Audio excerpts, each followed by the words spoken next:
What's up, guys? Hey! Welcome back. Welcome back. It's been a week for you.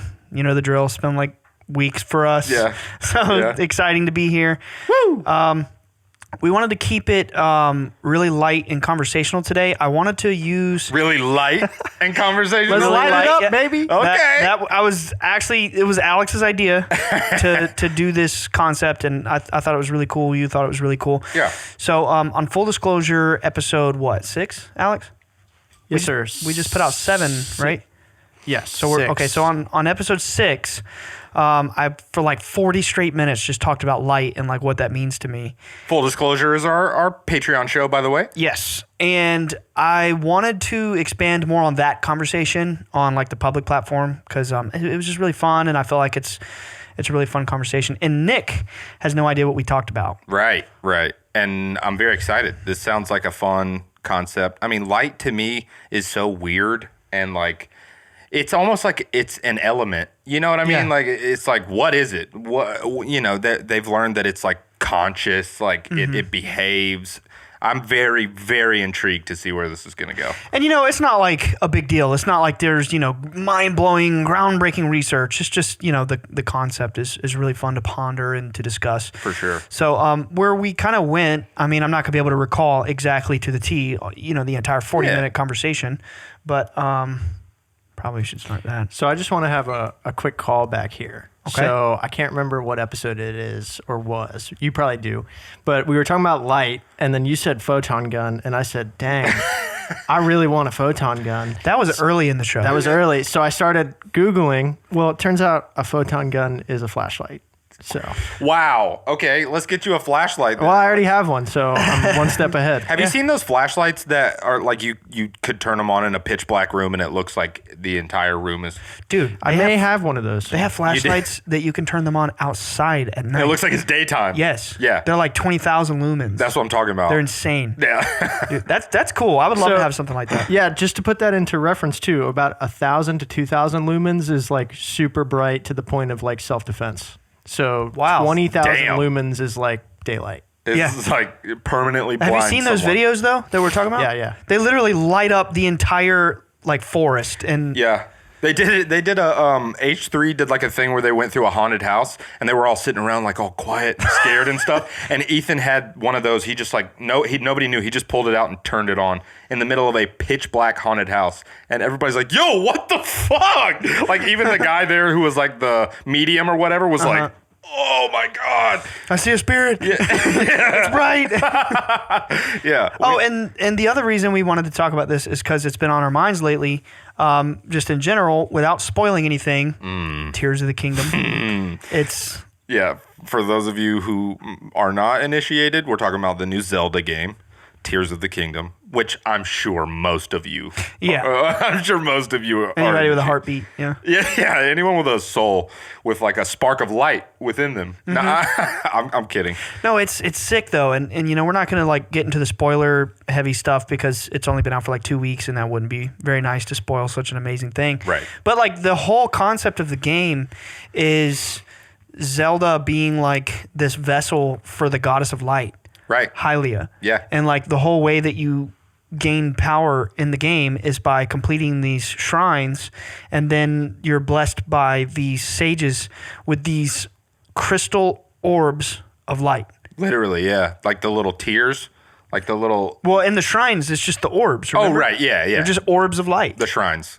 See, dude, I keep getting confused between shrines and temples because Casey keeps calling all the shrines temples. So when you said shrines, I immediately thought temples. You get the tears From the temples. which, by the way, the tears are filled with that light. Yeah. that golden Same thing. light. Like at one point, I mean, it's not really a spoiler. At one point, Zelda literally like turns into an orb of light. Oh, it's very beginning of the game. Yeah, that's what I'm saying. Like it's pretty on the nose. That game is extremely mystical. Probably more mystical than any Dude, Zelda that game is enlightened. Facts. By the way, dude, totally off topic.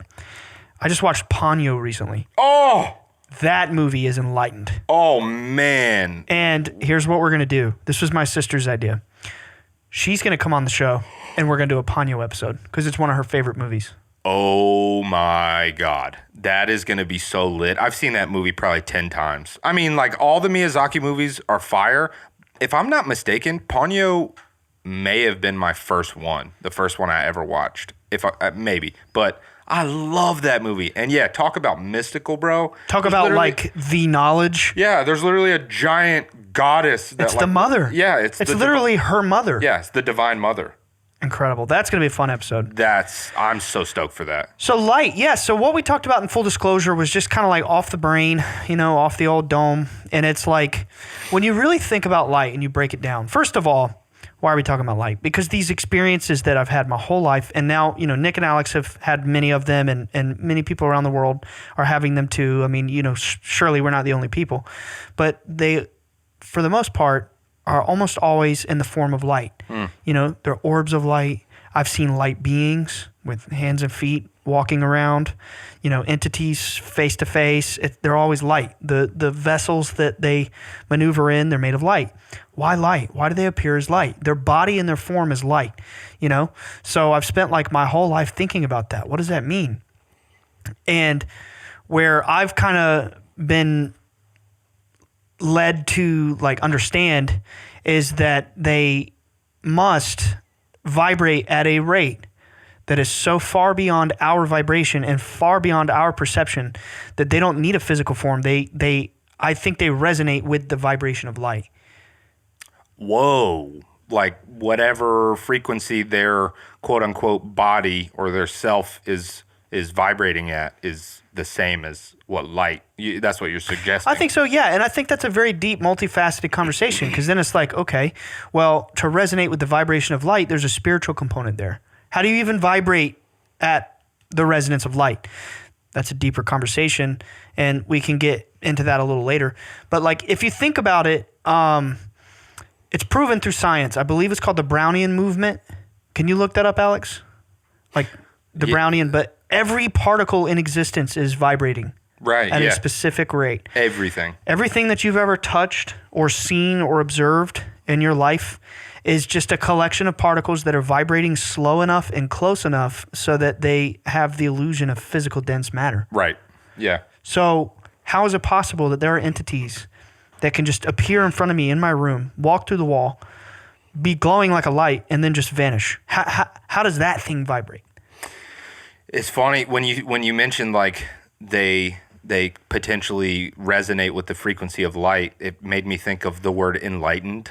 Yeah. You know what I mean? Oh, yeah. It's like when you said like, how do you get there? How do you do that? And the first thing I thought was like, well, all I've heard is you become enlightened to vibrate higher to. I think that's the secret. Enlightened. That's what I'm saying. Yeah. Like it's like word magic. That kind of blew my mind for a second there. It is word magic. Like maybe that's why it's called enlightenment. You are filling yourself with like holy light or like divine light. You know what I mean? That's wild. Well, it took me 40 minutes of full disclosure to get to that point, but that's exactly. I mean, that's the nail on the head, man. It's like I think that's exactly it. The way that we vibrate in the human incarnation, the way that we resonate with the vibration of light, is through the philosophy of like the great sages. Which is all the same thing. It's compassion, it's mercy, it's kindness, humility, keeping a clean conscience. You know what I mean? Absolutely. Yeah. It's like when you think about, I don't know, there's this whole idea of like nihilism where people think there's not really a purpose to anything or whatever. The opposite side of that coin is like, to me, like there's a purpose to everything. And when you think about the world like that, that is the most just cause. You know what I mean? Like that to me equates to the best thing that we could. If everything does have a purpose, love and compassion and understanding and things like that, they are the most meaningful things that there are. Yeah. And so why wouldn't that be the purpose? You know what I'm saying? Right.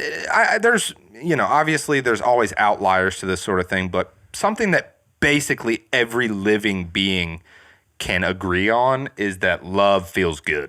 Yeah. It's probably the best feeling there is. Like, yeah. You know what I mean? Like there's no feeling like loving and being loved. It makes you feel. And there's a lot of love. There's romantic love. There's parent and child love. There's friendship love. Yeah, in Greek, there's a different word for each type of love, you know? Like the friendly love, the romantic love, the platonic love. Like, See, I kind of like the fact that it's in English, it's all one. yeah? I do. Go into that a little bit. I don't know. It's like, because I guess it's the same, right? If you boil it all down, like, I don't know how to explain it the best, but like, at the end of the day, it makes you feel the same. Like you get, you know, being engaged, like, oh man, I'm really gonna dig myself a hole here. I'm like, Careful. It's like it's the same, but it's not. Like it's like, you know, I'm gonna do things with my fiance that I wouldn't do with the homies. But like, What do you mean? I Are you really sure about that? What do you mean? Please enlighten me. no, but like in like a fulfillment sense, right? No. Yeah, I understand. It's you feel good. Like after hanging out with the homies, you feel good. You feel like loved. You have people around you that you like, you know, and that's kind of the same. And that's why I guess I like that it's all one word. Makes it easy. I understand what you're saying. It's like really, if you think about it, in an ideal world, like we really should, and like, come on, obviously there are some exceptions to this, but we really should like love everyone the same. Yeah. You know what I mean?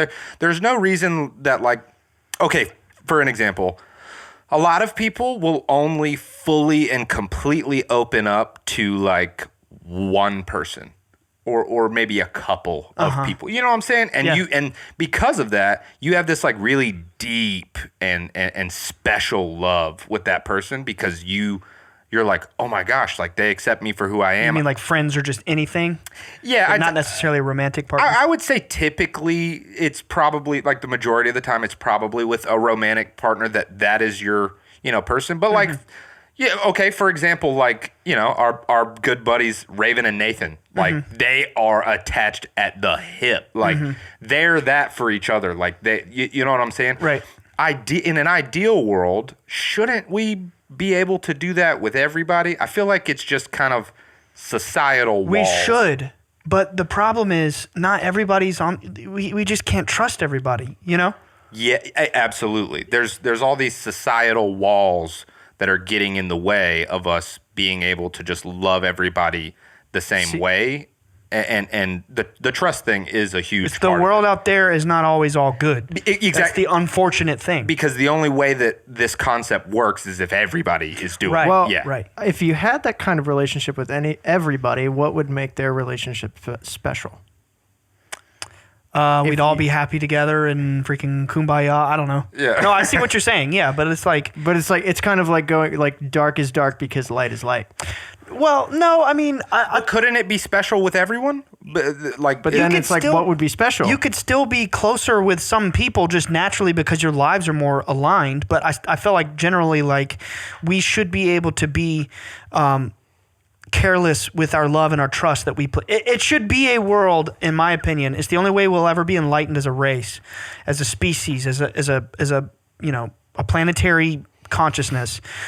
When everybody is on the same page, that we have to ultimately be compassionate with the way that we give ourselves to others. Yeah. It doesn't mean everybody has to be my best friend. Well, so I think Right. it's like a baseline. There's like a baseline love and respect that you should give everybody until they give you a reason not to do that. Yeah. So it's like, but should I approach every relationship like it's a romantic partnership? Probably not. But like, should you approach every person with like the same love and respect? I think so.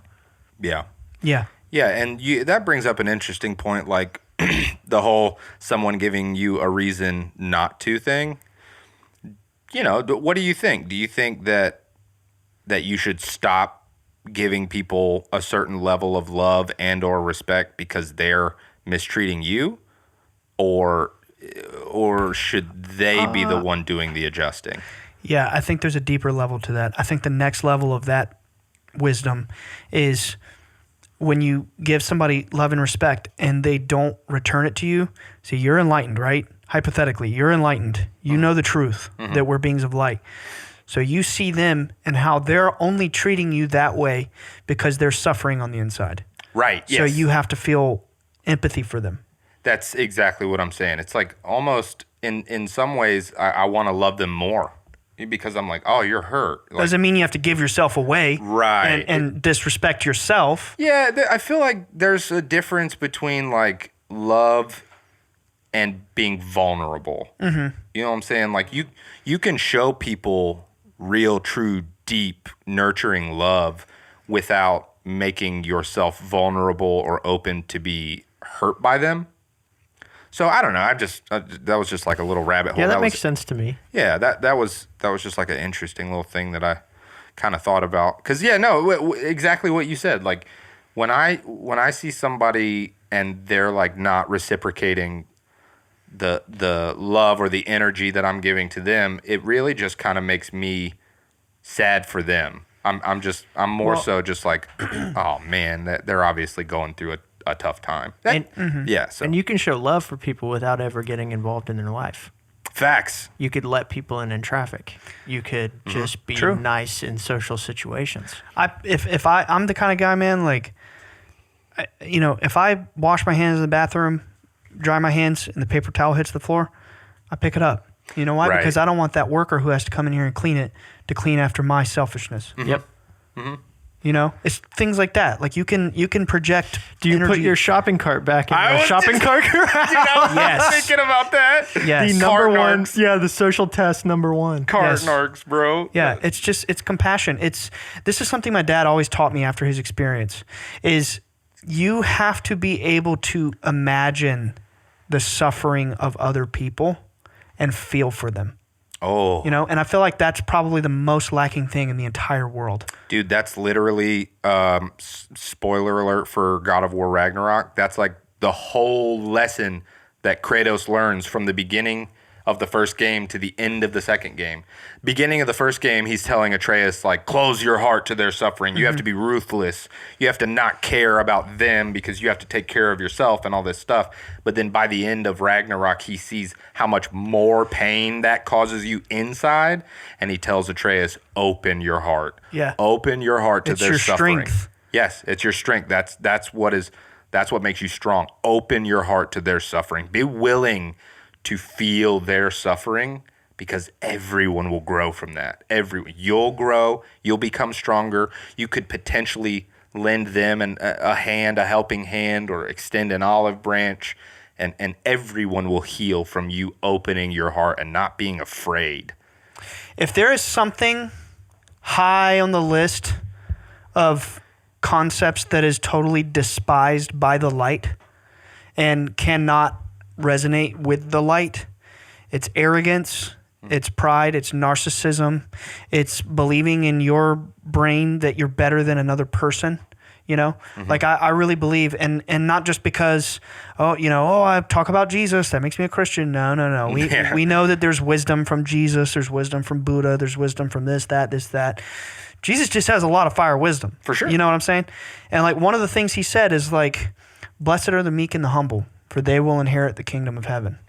And if you really think about that, that's a great parable to live by. It doesn't mean you got to be like a wimp and like not, be able to defend yourself and be a coward. It doesn't mean that. It means like to truly live in the light is to be humble before the divine forces, but also to your neighbor. You know what I mean?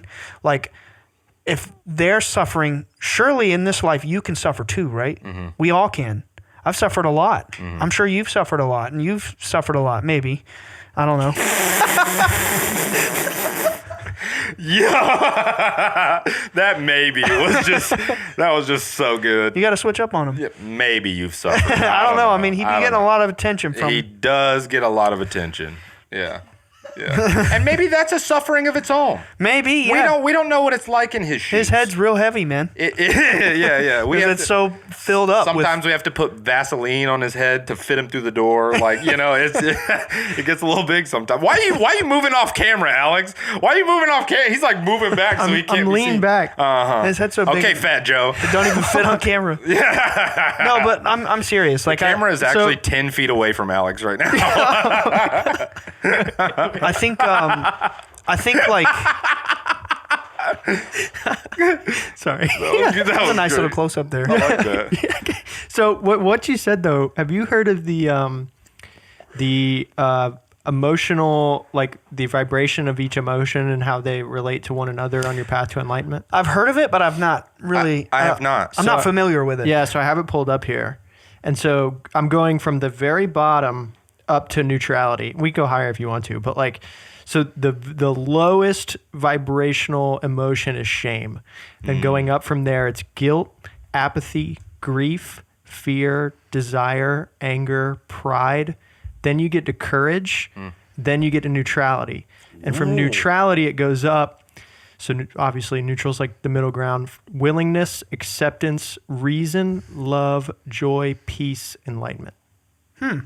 I'm perplexed by the courage placement. Why is that Where was the courage placement again? below neutral? Just below neutrality. When I think of neutral, you know, like in like philosophy courses in college and religion courses, you always learn about like, from a professor who doesn't really believe this crap. They're just spitting out like data. They talk about like Buddhism. You take an Eastern religions course and it's a very high level overview of like, this is what they believe, this is what they believe, and you quiz on it. It's not deep. Sure. You know what I mean? And it's like, well, in Buddhism, you got to be neutral. You can't like love anything or be positive or this or that. I don't think that's what it really meant though. I think it really meant more along the lines of like detachment from things is the answer to negate suffering. I don't think it was like neutral. Like you got to be neutral. You can't pick a side. Like I think it's deeper than that. Well, because what you're saying in my head, I feel like He's saying something in your head? neutrality is so close to apathy. Apathy? I mean, I don't know, man, because apathy means like You don't care. You don't care about anything. Well, right. So if you're neutral to something, you're neutral to the outcome. You don't care about the outcome. But here's the thing, like what we're talking about with the Buddhist stuff. The way that I see that type of neutrality is that you actually care about everything. You care about everything, but you're not attached to any of it. You just unbiased. You just care about. You accept all outcomes. Exactly. That's the law of detachment. Actually, it's changed my life. Actually, Tom Barber taught me the law of detachment. Oh yeah. And it's life changing. It's basically like, in order to manifest what you need in life, you have to be detached from. Amy talked about that too. Did she? I don't remember. Yeah, that's part of your manifestation process. You have to, and it's very similar in sales too. You have to be detached from the outcome. Yeah, you can't be so like worried about it. Right. Yeah. Yeah, law of detachment. I believe that's very true. It's like the serenity prayer, right? Lord, give me I don't know it word for word, but like give me the strength to accept the things I cannot change. Right. It's the law of detachment. Wow. That is an interesting point though about the apathy thing, Alex. It's like it's almost like there are multiple kinds of neutrality. You know what I mean? Because I feel like you could be neutral in like a nihilistic way, where you're like, who cares, whatever. Yeah. I don't care about anything. Well, that's what I'm saying. They're so close. Like they're different, but they're so close. So it's interesting to me though that courage is below neutral. Like it's almost that is a little weird. That's weird. Thinking about it, right? You have courage and you have confidence. Mm-hmm. And I feel like once you get past that neutrality, you have confidence in your love, you have confidence in the peace. Like you're approaching that as an absolute, but like to get there, you have to have courage.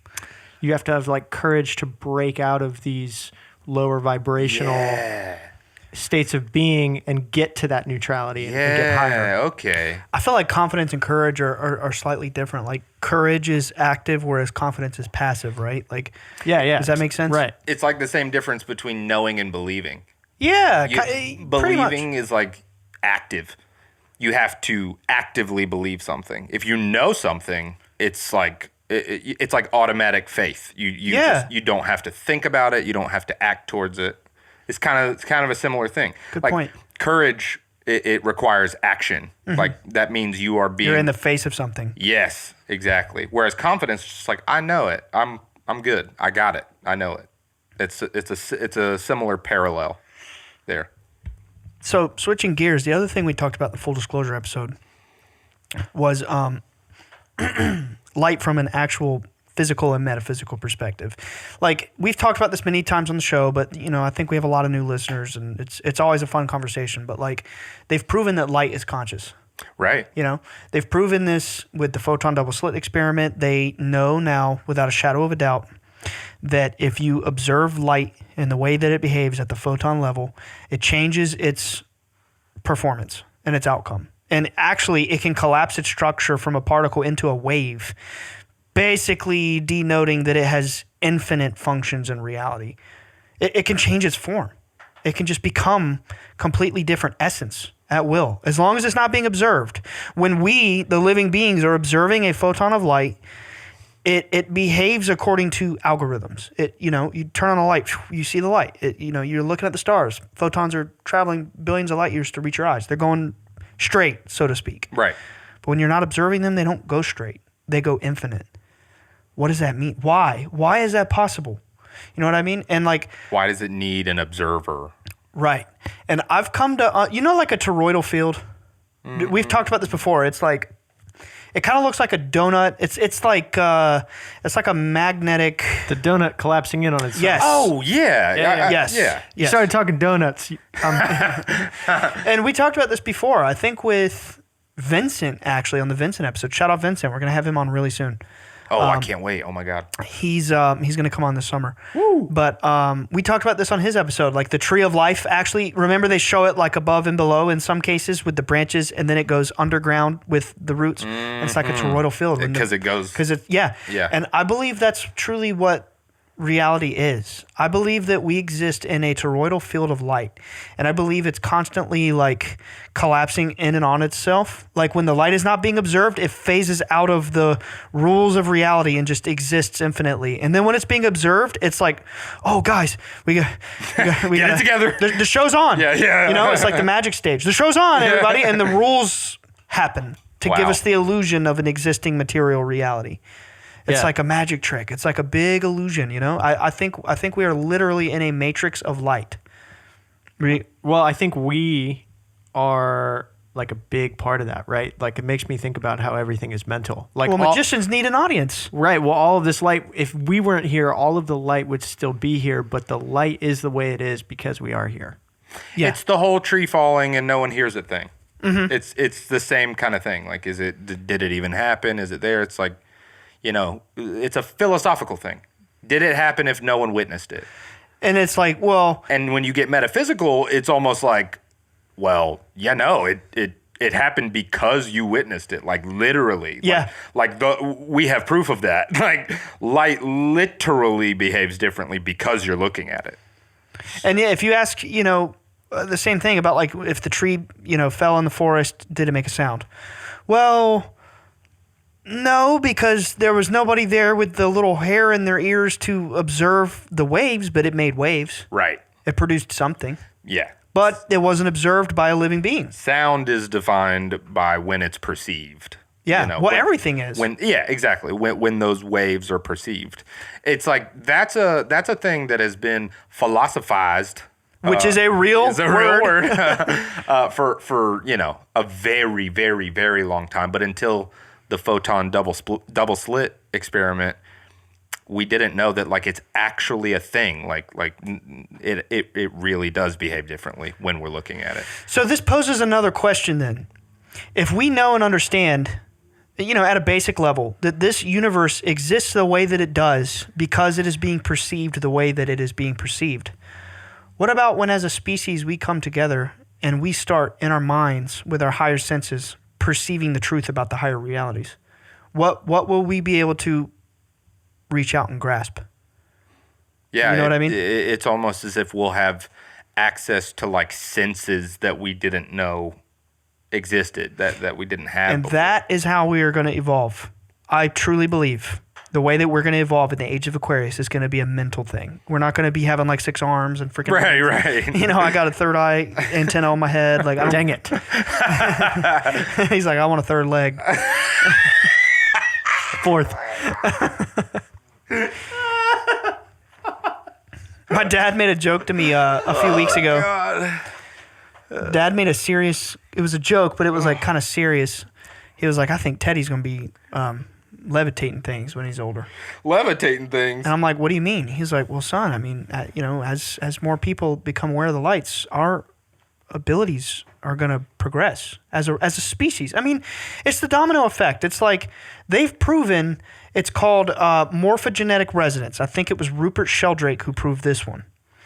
They had it was monkeys or rats or something like that. I mean, I'm not a scientist. I'm just talking concepts here, but they would take these rats and they would put them in a specific type of maze.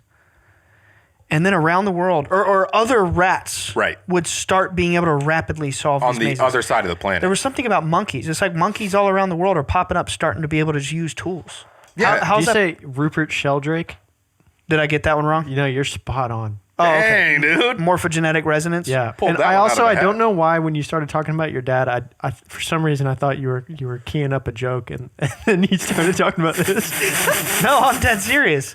Yo, do you know the thing? Another example of what you're talking. Well, it's a little different than the morphogenetic resonance, I think. But do you know about coral and the weird telepathy that coral has? Okay, so let me see. Oh, I remember.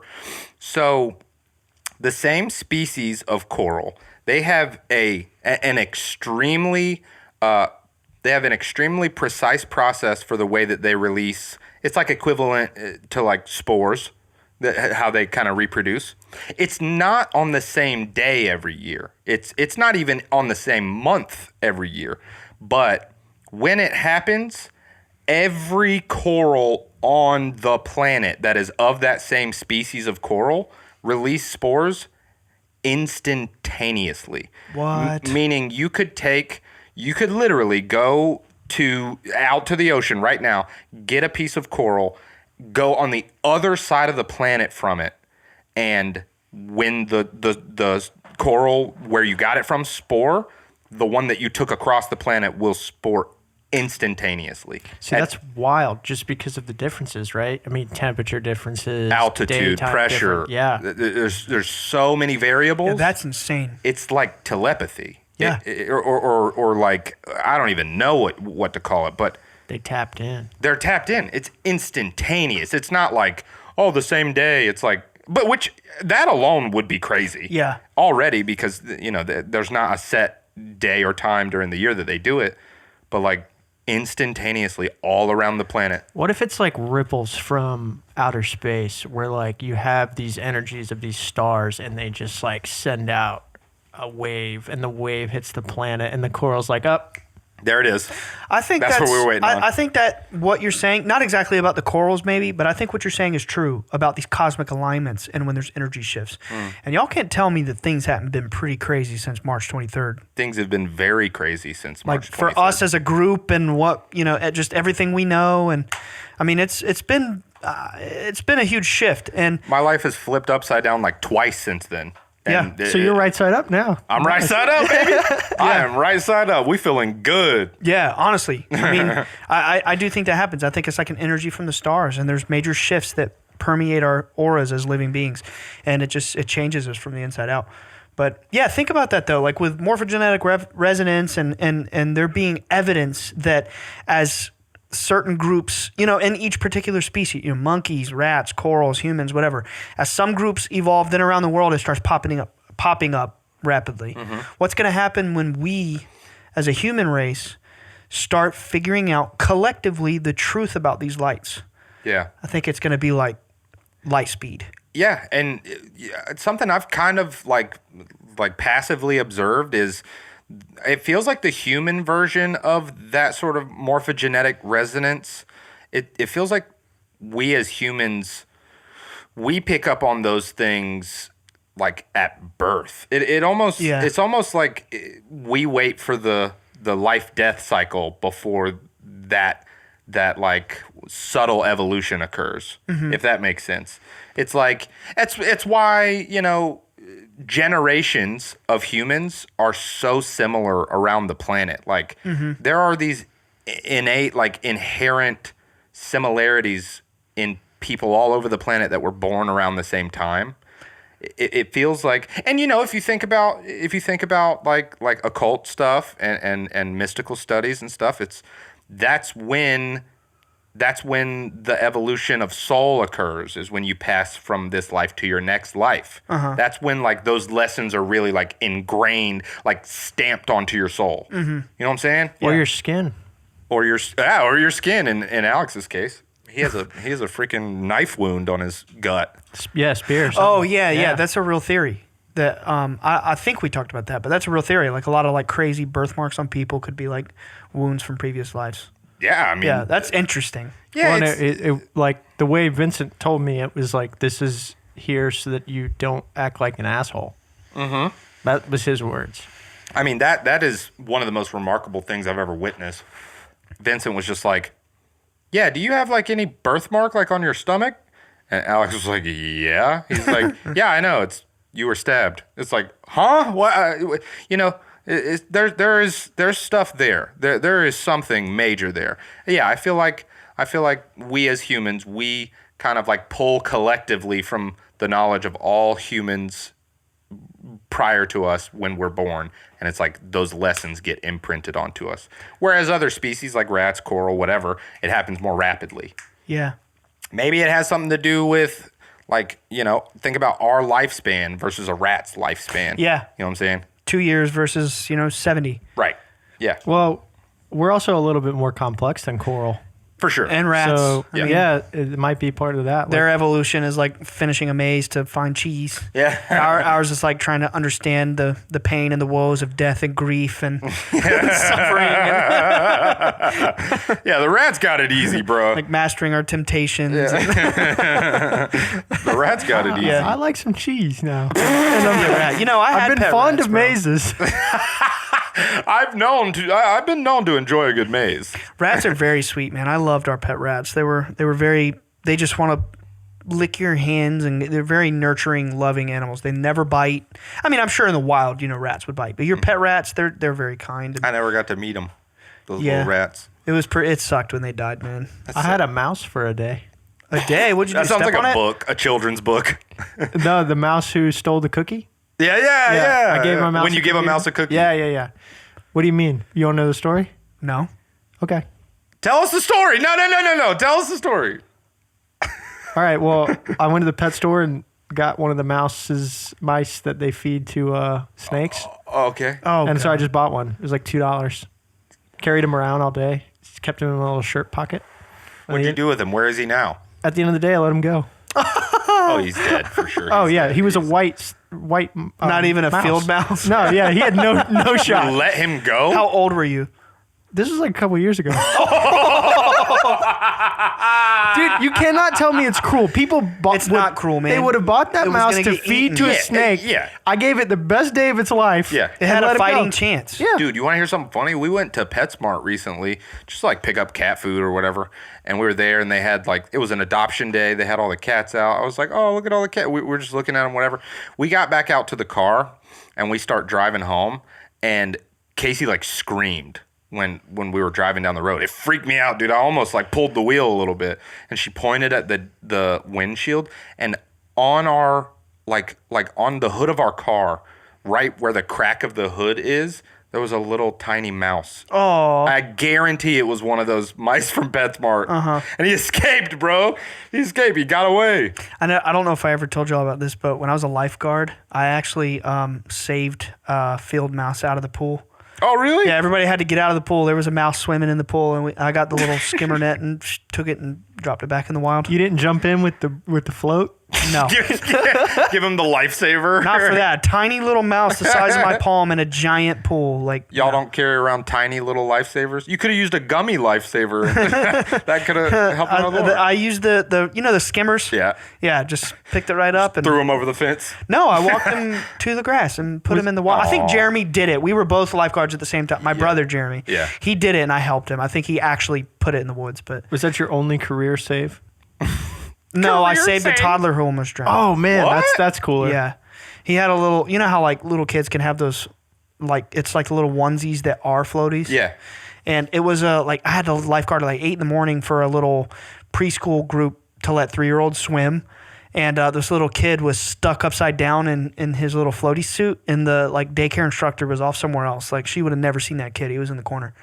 I had to. Oh slip my in, and God. he definitely could have drowned. Oh my God! Good thing you were there, bro. Oh, dude. Whoa. Oh, You talk about like your heart's pounding. Yeah, like you this know? is it. This is what my like, training's oh my for. God, that's a young baby. Oh, whoa. Yeah, Yeah. so on You did it. on that note, I just want to do a PSA. Never, with your small children, never buy them blue or white bathing suits. Because it's hard to see in the water. You can, if they're at the bottom of the pool, you cannot see them. Oh. So keep Let's that get in back mind, to parents. light. This is getting dark. When we were talking about the morphogenetic resonance stuff, I also thought about mycelium. You know that like the way that they pass information is with light? No. What are you talking about? If you look at like videos, they have these special like lenses and things where you can see like the motion and the weirdness of mycelium. Mm-hmm. There's literally like little beams of light shooting through them.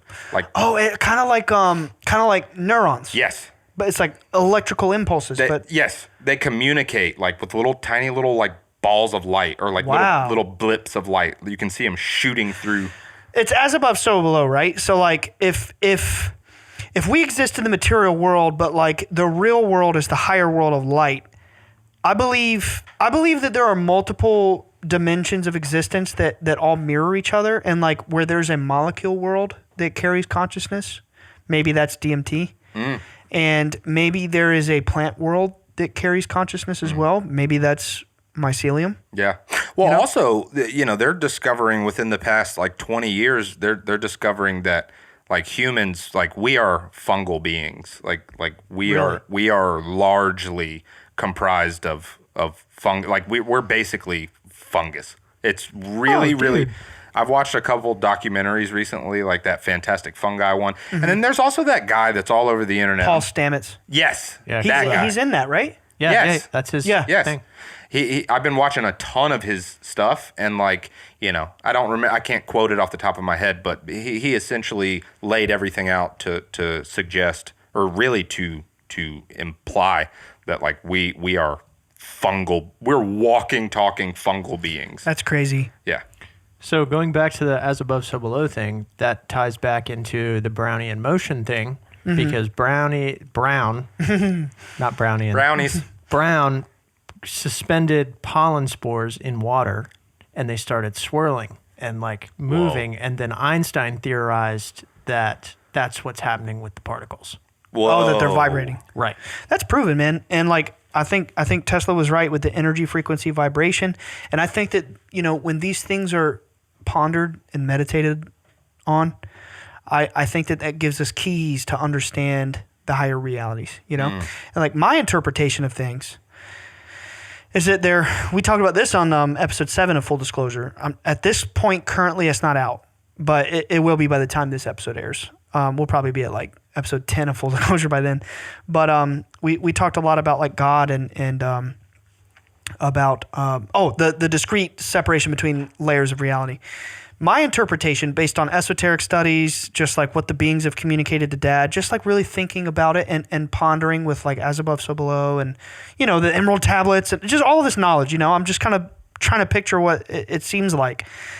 I feel like in the layer of reality that we are in now, I don't think we're at the very bottom. I think we're somewhere in the middle. I think when you really think about it, Earth is the crossing place between way higher and way lower realms. I think this is like, you could almost say it's the middle chakra of a celestial being, which is also what? The heart chakra? Right, yeah. Roy, and then G, Yeah. the heart, and then Biv. Well, I think that's symbolic of something really going on here. No, I'm dead serious. Alex is laughing. No, I'm just laughing at the way you did the Roy G. Biv. But G is the center. The heart chakra is the dead center, Yeah. Well, there's 7. Maybe not quite, but It is the dead center. ROYGBIV. Oh, there you go. Yeah. It's also interesting that it's a G.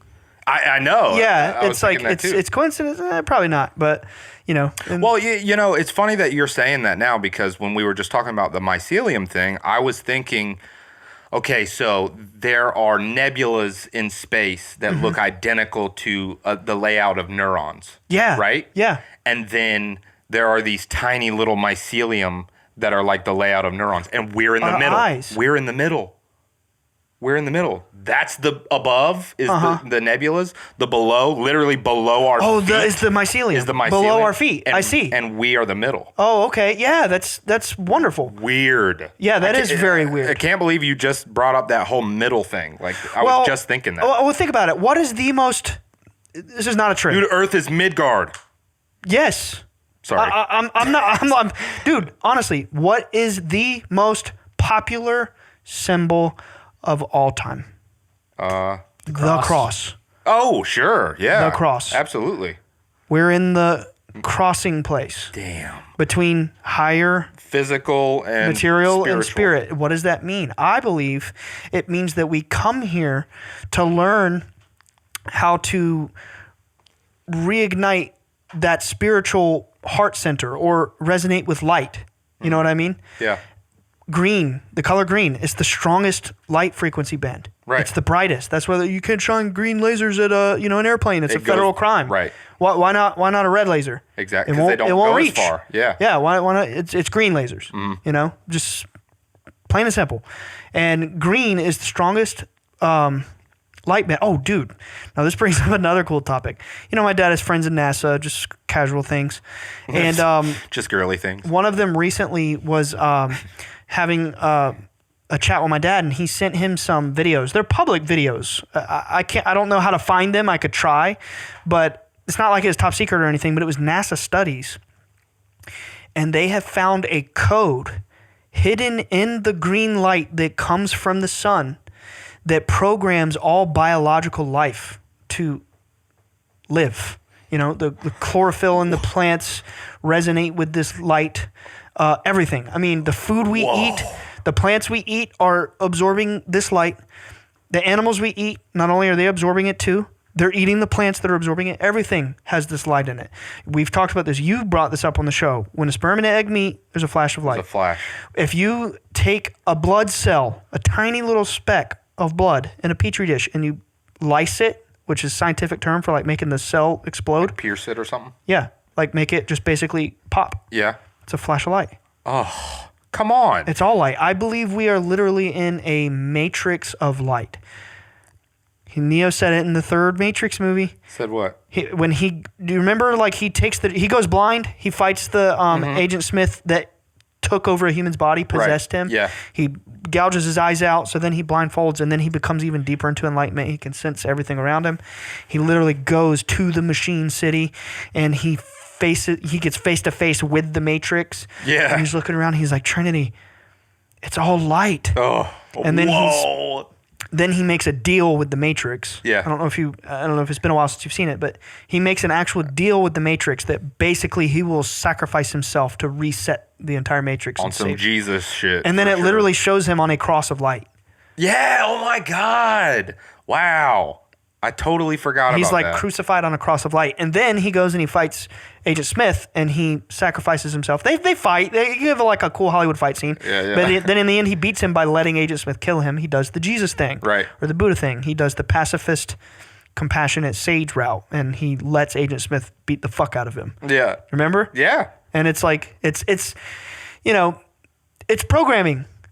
Yeah, you mean like it's esoteric programming. Right, they're putting these things. They're putting the into symbolism movies. in the realm of the unconscious mind. Yeah, You know? And I always ponder if it's intentional or if it is unconscious in the person who is creating it. Like if it's just the universe doing it through them. I think both. Right, I think both. But on a movie on that level, yeah, probably intentional. Probably, and like they're known to be into very occult stuff. Oh yeah, and then they made Cloud Atlas, which is about reincarnation. Come on now. Yeah. And Jupiter Ascending, which is they all made about that too? Yep, which is all about like Illuminati bloodlines conquering planetary civilizations. Have you seen that? No, but I've researched it. I haven't seen that. It's a well-known like Illuminati, like they drink blood to stay immortal forever, and Whoa. it's got a lot of that kind of like harvesting blood and Is that newer or older than Cloud Atlas? newer.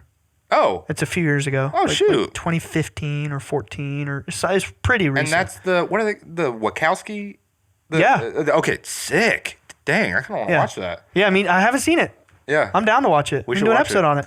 Yes. We still got to do Cloud Atlas too. We do. Yeah. I'm totally down to do that. But I mean, shoot, it's like next time we do a reincarnation themed episode, it's like I just want to talk about Zelda, bro.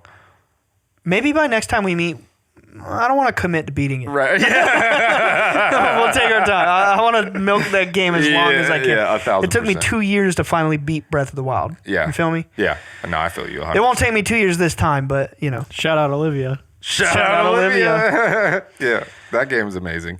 Oh, and you were also talking about the green light that Oh, yeah. that like organizes light and everything. Dude, all the shrines in Tears of the Kingdom, It's green they light. start as those little green rocks, and then you know what I mean? Well, think about it. All green the shrine gems. quests where you have to like create the shrine, it starts with green crystals. Yes, And then literally. it turns into a shrine of light, and then you're blessed by these ancient sages who give you crystallized orbs of light. And Yeah, it's, when you get to the end of these shrines, there's literally like effigies of like a divine feminine and masculine figure. Like, it's so on the nose. It's so on the nose. Yes. It's like the divine masculine and feminine are right in front of you, blessing you with an orb of light. What are but we doing? also, when Zelda goes into the orb of light, maybe I don't want to spoil it.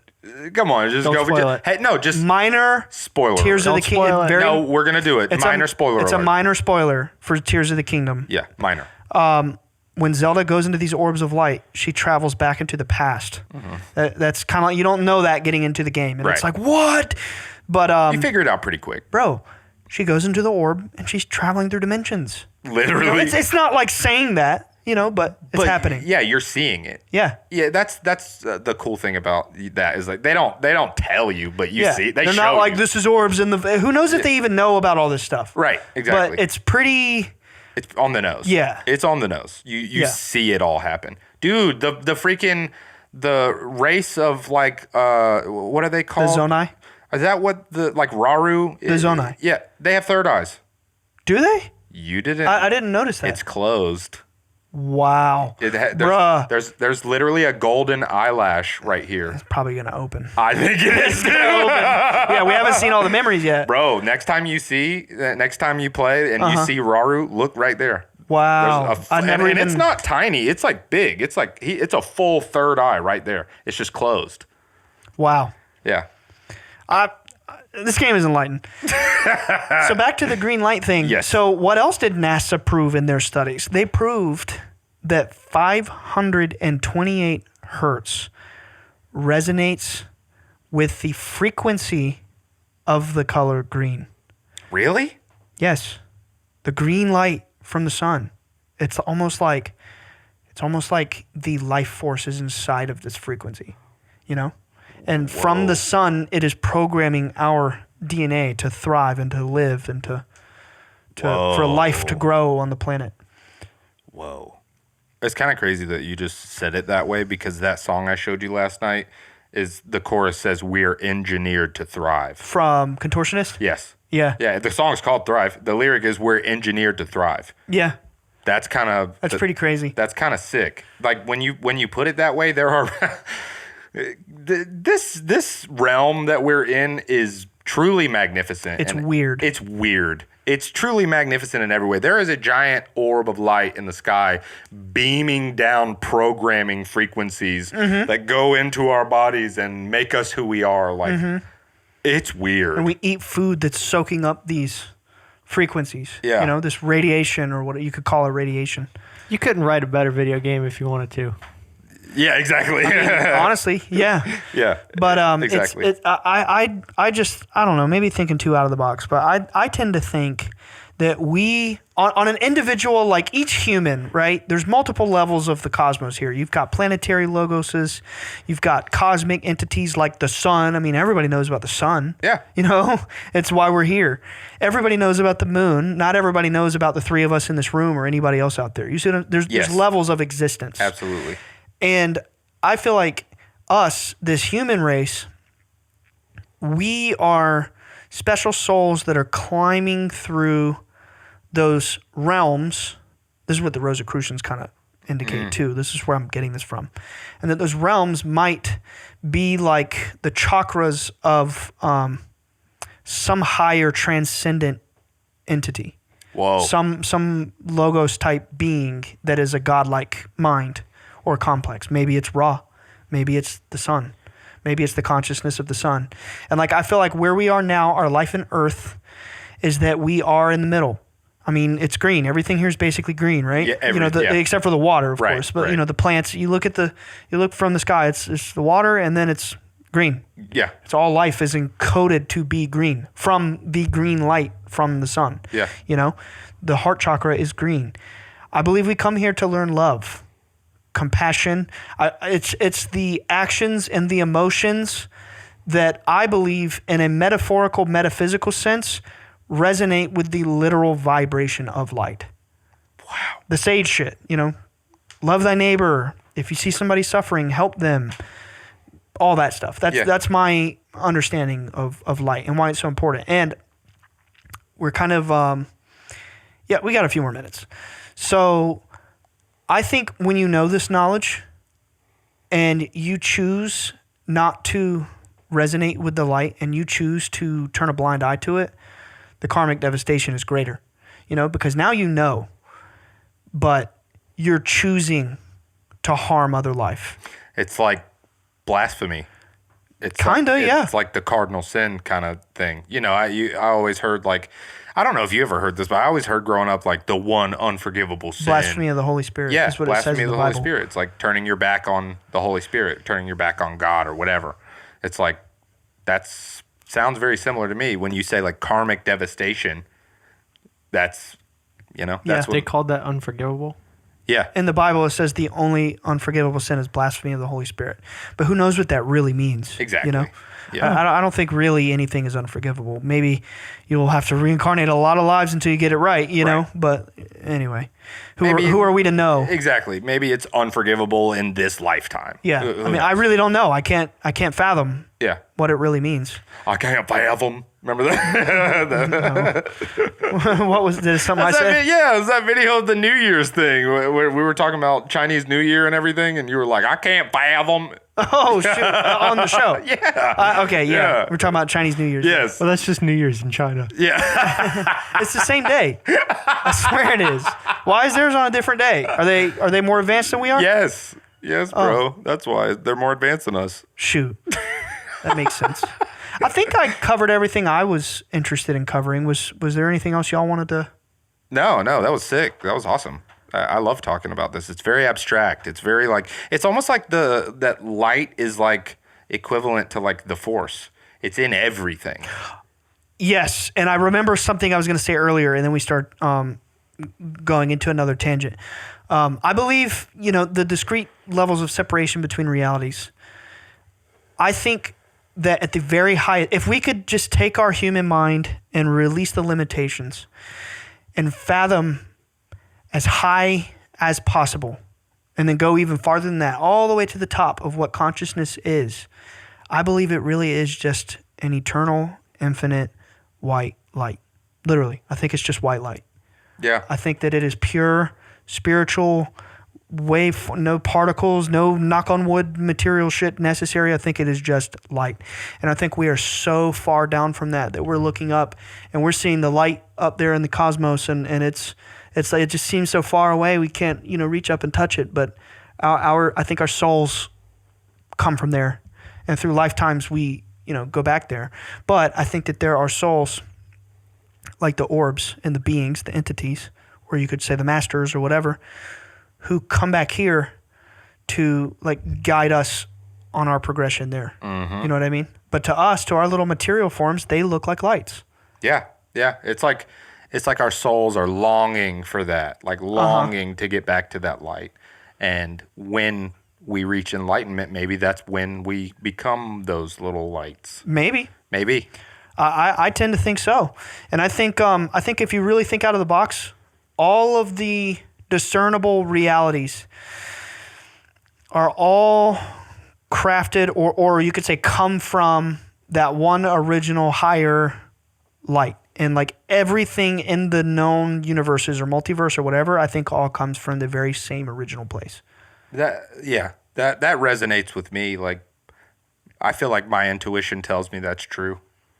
Just feel like everything comes from the same place. It's like every living being on this planet sees that sun, that same sun, every single day. That one source, that one big light. Everything in this solar system does. Right. Yeah, good point. I mean, if there's life on Mars, they have the same sun. That's true. You know what I mean? It's giving them life too.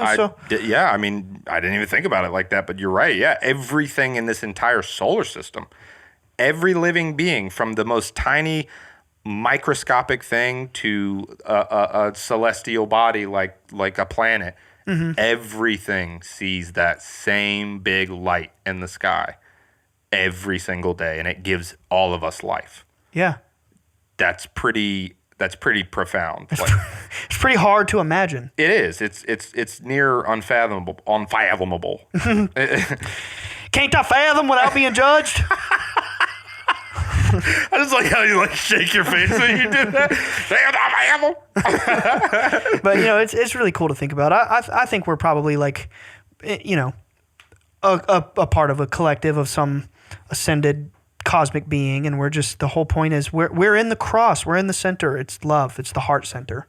It's also the intersection between spirit and matter. I think when you learn this lesson, and actually this is true in esotericism and in Hinduism and Tibetan Buddhism, et cetera, all of these ancient systems, public and secret, that teach about chakras, they say the same thing. The heart chakra is the doorway to the higher spiritual chakras, because then you have the throat, the third eye, and the crown. These are spiritual. Whereas the previous chakras are about certain inherent energies, the root is material security. Material security, physical needs being met, things like that. Sure. The sacral is like emotional energy. The solar plexus is like your confidence and your persona. The heart is love, and then the throat is like projecting your will and your energy out into the realm. The third eye is like seeing through the illusions of the material realm. You see what I'm saying? Yeah. Like the spiritual chakras are projections outward through the illusions of the material. The crown connected with all cosmic consciousness. So I think as a human race, when we get past this level, you could say maybe when we hit the age of Aquarius and there's some awakening type stuff going on, I think we're going to progress in what we are capable of mentally. Yeah, like those chakras will evolve. Those chakras, or maybe our relationship with those chakras will evolve. Yeah, and we'll be able to perceive things differently. Yeah, Yeah, I think so. I feel that. That's dope. One more little thing I thought about is, what's the name of those cables that use light to transmit information? Fiber optic. Fiber optic. Yeah, fiber optic. So we know that light can hold data. It's like souls are light. Yeah. We're pulling some threads here that are this is too much. Yeah. Like souls, it holds the data. The light holds the data of our soul. I don't know. That just kind of appeared in my mind while you were talking about that. It's a great point. It's just weird. It's very weird. Everything is light. There's light in everything. Light literally holds data. It's like spirit is light. Yeah. I think that literally light is consciousness. Right. You know what I mean? Yes. And vice versa. Exactly. I think we are light. Yeah. We just are so far removed from how it is truly perceived, or how it is when it is not needing to be perceived. Yes. We're so far down in the illusion of separation, but we are still that light in our truest form. Facts, bro. I think that's a great place to end it. Facts. Love you guys. All right, GBs. We the Green Boys. Yeah, we got a comment the other day on YouTube, and it made me giddy. It was like, the Green Boys always deliver. Yeah. We haven't talked about the Green Boys in probably 8 months. We them Green Boys. Yes, we are. And we are here to deliver.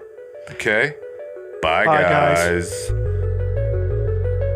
Thank you so much for watching. If you want to see more, check out our other videos.